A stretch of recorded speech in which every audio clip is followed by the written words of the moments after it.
I'm a man of means by no means. Some songs get written in 15 minutes, some take 5 years, and some are written by a man too scared to walk into the house he wrote them for. Best you can hope for is to die in your sleep. Welcome back to the channel that goes back, digs deep, and brings the real stories out of the shadows. Today we are counting down the 12 most played country songs in history, from the 1960s to the 1980s.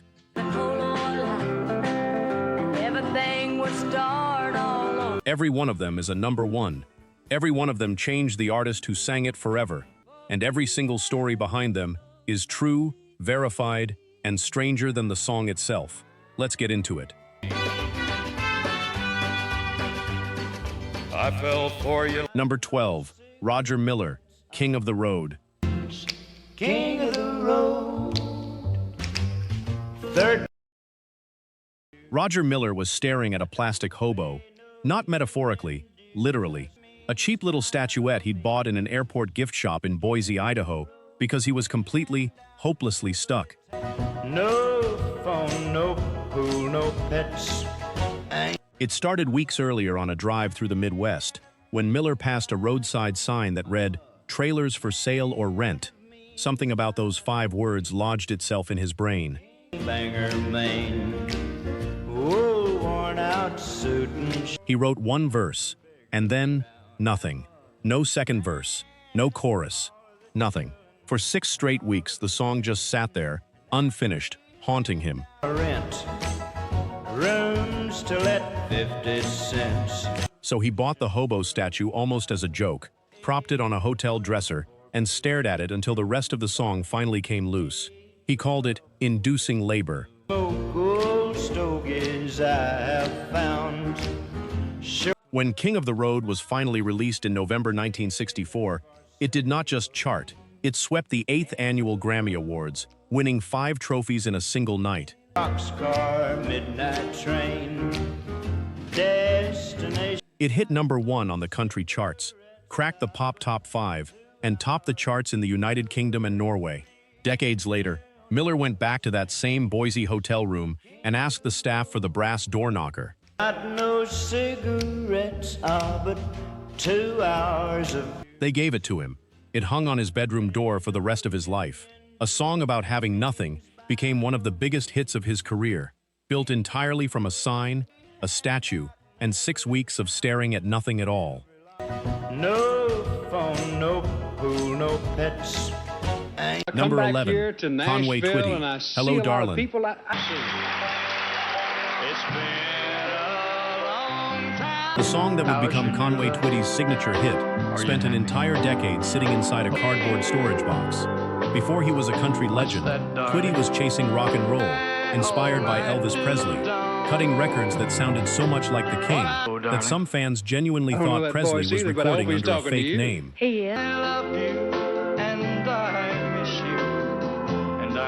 But in private, quietly, Twitty kept writing country songs nobody would ever hear. He'd record them onto cassette, toss the tape in a box, and move on. One of those forgotten cassettes was a song he'd written back in 1960. Nearly a decade later, in 1969, Look up, darling.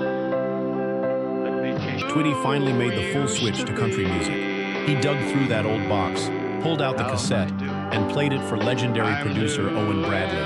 Bradley loved it instantly, but suggested one small change. Instead of singing the opening line, he told Twitty to simply speak it. That single choice created one of the most recognizable openings in country music history. Released in March 1970, the song spent 4 weeks at number 1 and was named the biggest country song of the entire year. It became the song Twitty opened every single concert with for the rest of his career.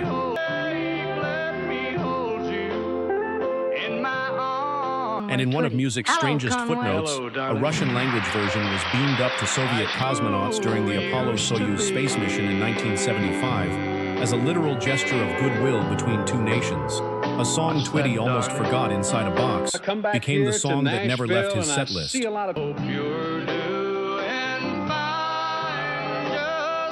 Number 10, Charlie Daniels Band, The Devil Went Down to Georgia. He was way behind and he was willing to make a deal.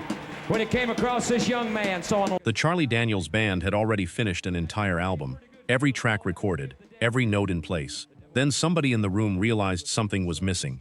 "We don't have a fiddle song," Daniels recalled, thinking. "I'm the best as ever been. Johnny rising up your bow and playing fiddle hard." It seemed almost impossible that a bluegrass-rooted band had built a whole record without one single fiddle-driven track. So they stepped away from the studio, walked into a rehearsal room, and Daniels just said it out loud. "The devil went down to Georgia." That was it. That was the spark.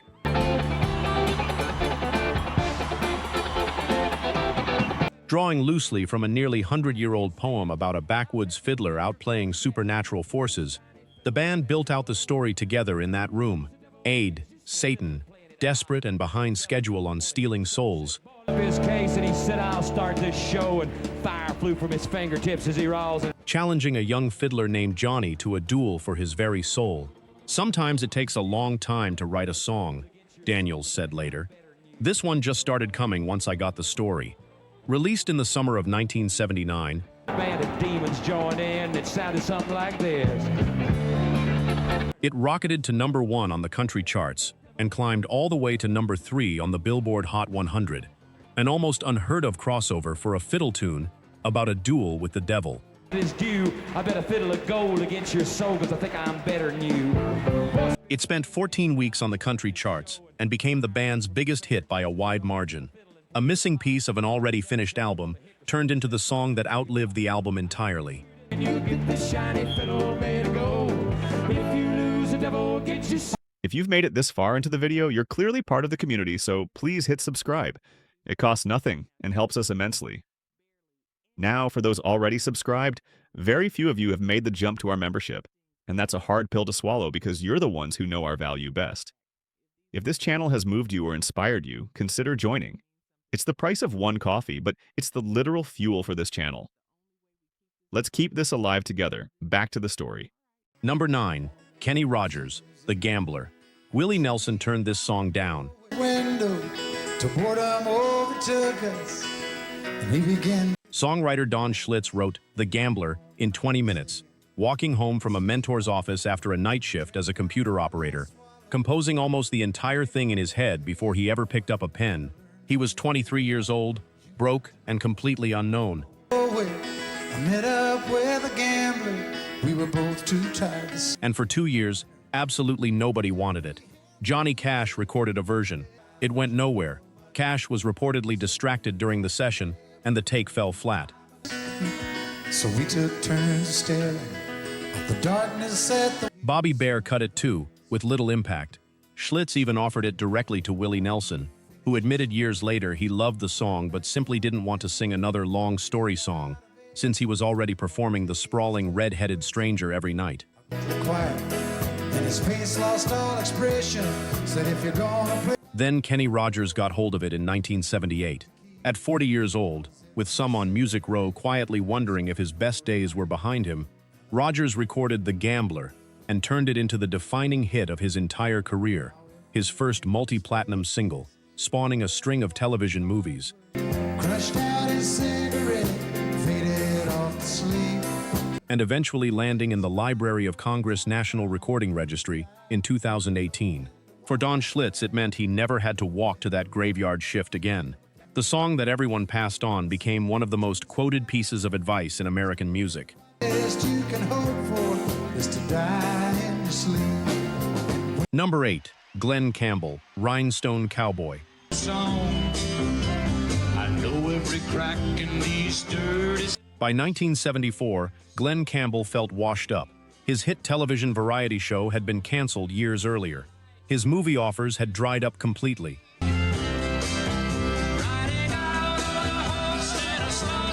He hadn't landed a real hit in years, and he was closing in on 40, an age that, in that era, felt like the finish line for a pop career. Then, driving through Los Angeles, he heard a song on the radio by an almost unknown New York songwriter named Larry Weiss. The tune was about a struggling performer chasing a dream that kept slipping away. That's taken a long way. Campbell was floored. He bought the cassette, played it on repeat, through an entire 3-week Australian tour, and later joked, He could practically whistle it backwards by the time he got home.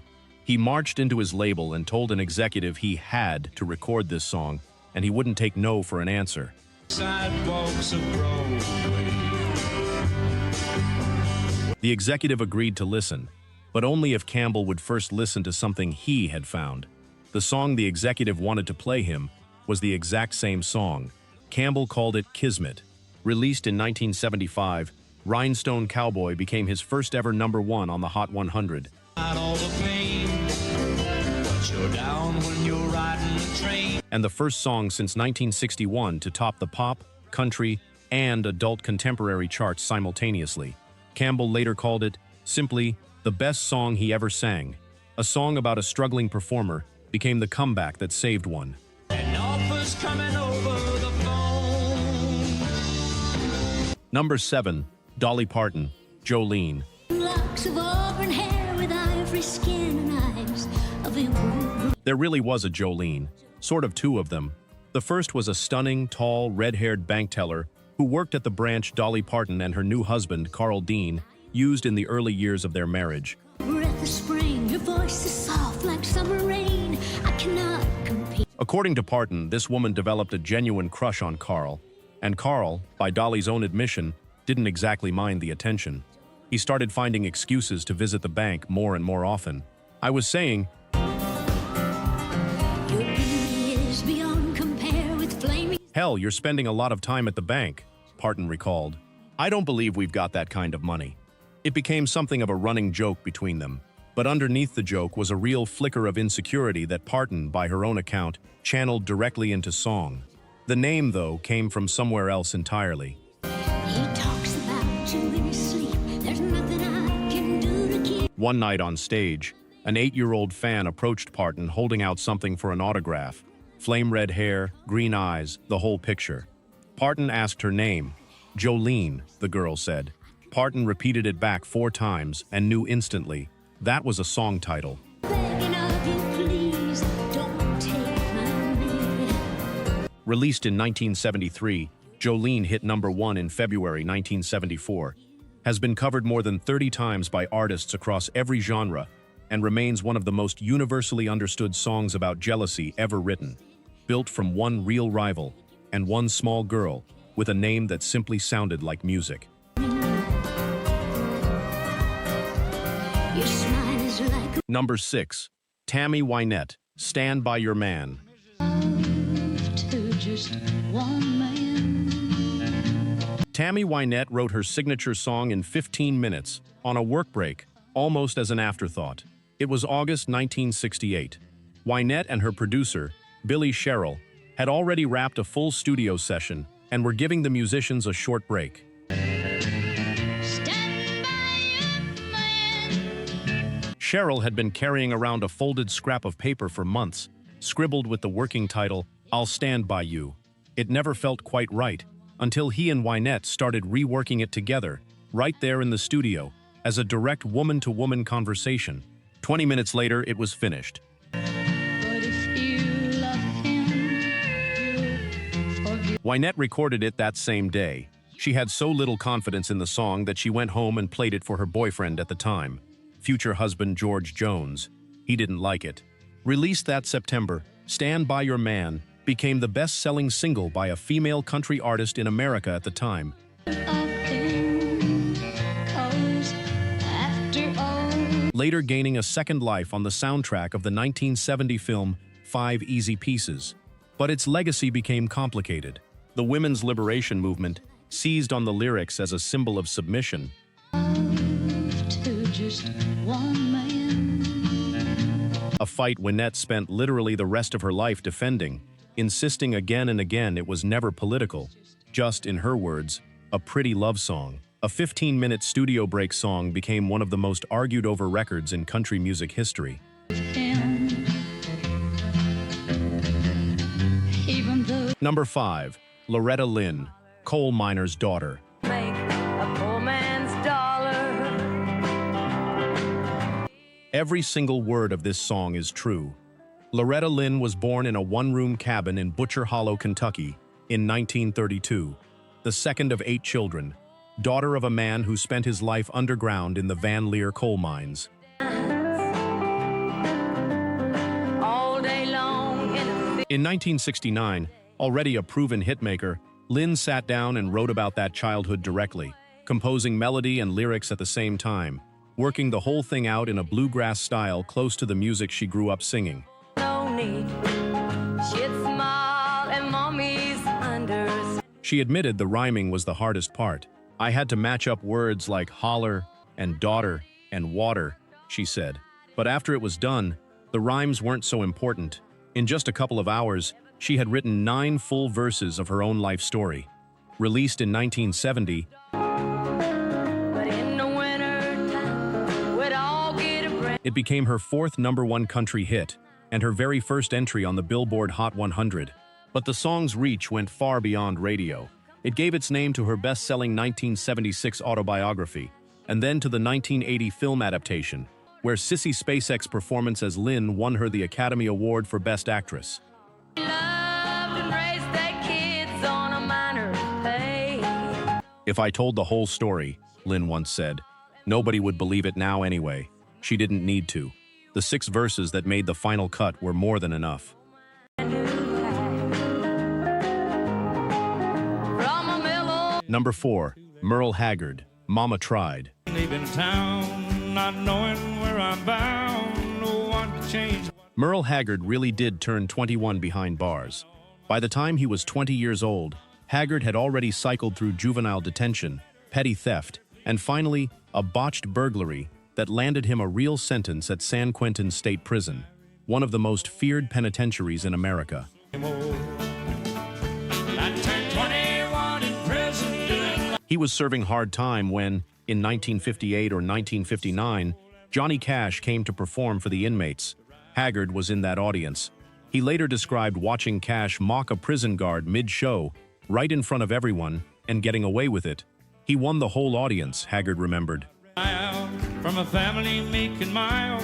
My mama seemed to know. Something shifted in him that day. He didn't walk out of prison a changed man overnight, but he walked out in 1960, determined to build a different life, digging ditches for his brother, and playing honky-tonks for beer money while he tried to make music work. Mom, a heavy load.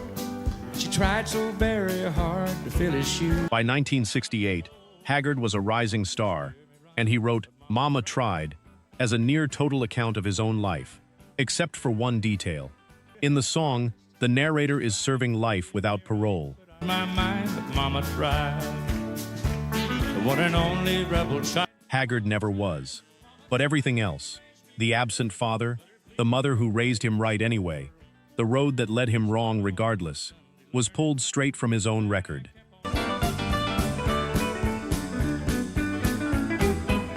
Number 3, Patsy Cline, Crazy. Crazy. I'm crazy. 2 months before she recorded the song that would define her career, Patsy Cline was thrown through a windshield. A head-on collision in June 1961 left her with a dislocated hip, a fractured wrist, and a gash across her forehead so severe she needed a month in the hospital.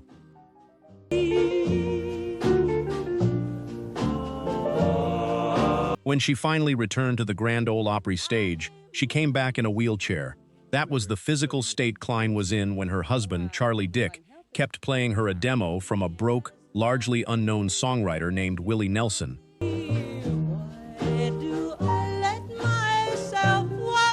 Cline was so exhausted by hearing his name that when Nelson actually showed up with the tape, he was too nervous to come inside. He sat waiting in the car until Charlie physically dragged him in. In August 1961, still on crutches, still in real pain,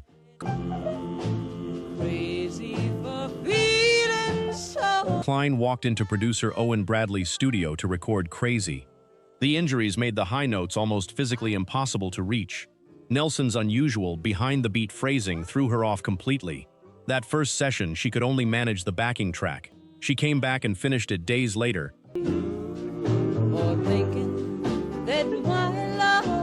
Delivering a vocal so raw it became one of the most iconic performances in American music. Released that October, Crazy went on to become the most played jukebox song of all time. 18 months later, Cline died in a plane crash at just 30 years old. The song, recorded through crutches and broken bones, outlived her by more than 60 years and counting.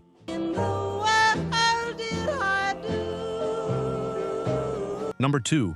George Jones. He stopped loving her today. They found love letters by... George Jones hated this song. He called it morbid. He refused to record it. Songwriters Bobby Braddock and Curly Putman had built the entire thing around a devastating central image. A man who never stops loving a woman who left him, keeping her old letters and photographs until the love finally, literally, ends with his own death. Producer Billy Sherrill pushed and pushed. Oh, but he's still... Jones finally agreed to attempt it in the studio in February 1980, but the first take was flat, lifeless. Everyone in the room could tell his heart wasn't in it. And then, according to accounts from that session, something happened that changed the entire recording.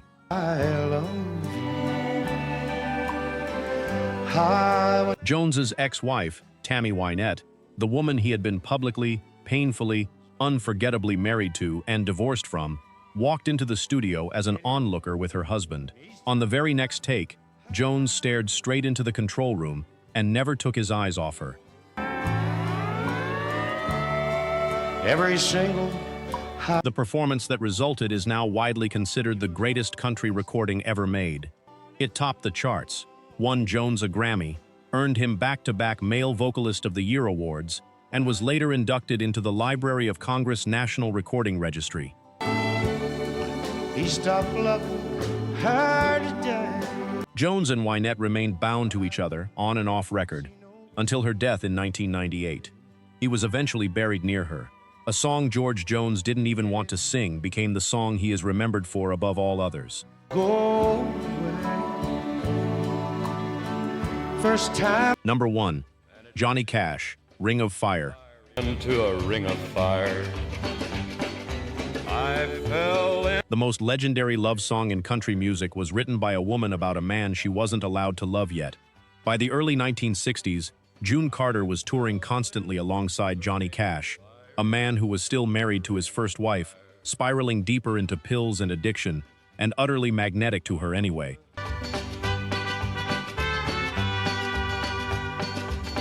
According to June's own later account, she realized on that tour that she was falling for him, and it terrified her. "It is like I'm in a ring of fire," she said, describing the feeling decades later, "and I'm never coming out."